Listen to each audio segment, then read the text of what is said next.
Hi there. It's my third conversation with all the young Turks, including the youngest and turkiest of the Turks, our man Cenk.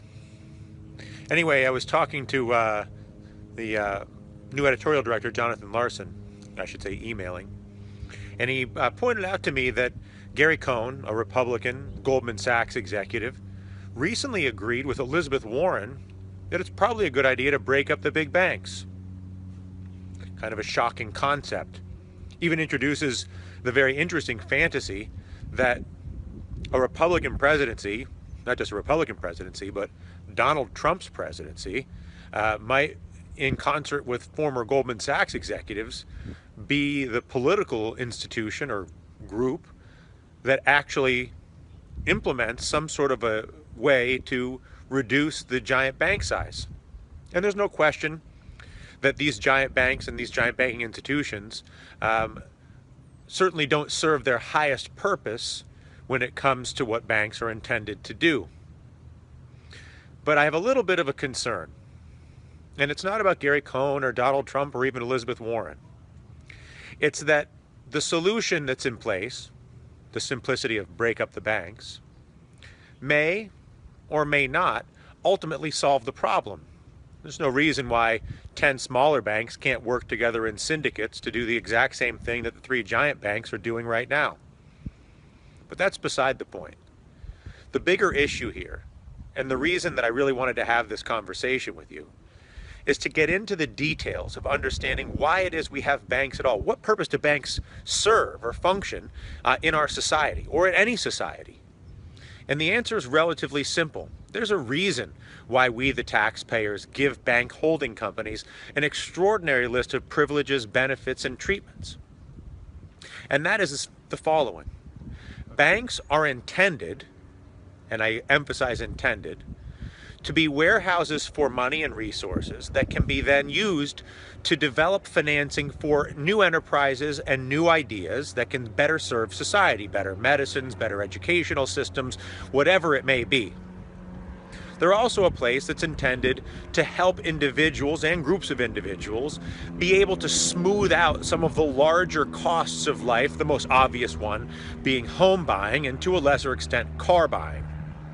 So if we just look at those two functions, again, lending for homes and lending for cars, and then the bank's highest purpose, which is financing of new ideas and financing of businesses that can generate value in society, how does that compare to the current incentive system we have for either giant banks or maybe perhaps smaller versions of the same banks broken up in some fashion? And banks, like any private economic organization, manage their decision making in a way that gives them the opportunity to make the most money for the smallest amount of risk. Which is why it's imperative that if you want to have banks that are lending capital into communities to develop businesses, if you want to have banks that are lending capital to individuals and groups of individuals seeking to acquire homes where they can have families and that sort of a thing, well, then the banks have to have an economic incentive that makes that rational for them as a business. And whether it's a giant bank or a broken up bank, right now the economic incentives in the banking system are to avoid financing business, to avoid taking those sorts of risks. And the only reason that the mortgage business exists is not because the banks bear the burden of any of that lending risk, but simply the banks offer a way to provide services, and then the risk of the loan to you or to me and to most people with their mortgages is actually given back to the government through an organization or through organizations called Fannie Mae and Freddie Mac. So the banks don't actually create or manage any risk in the housing market, and they're incentivized to avoid creating business risk that would actually support the development of the very purpose that the bank exists for.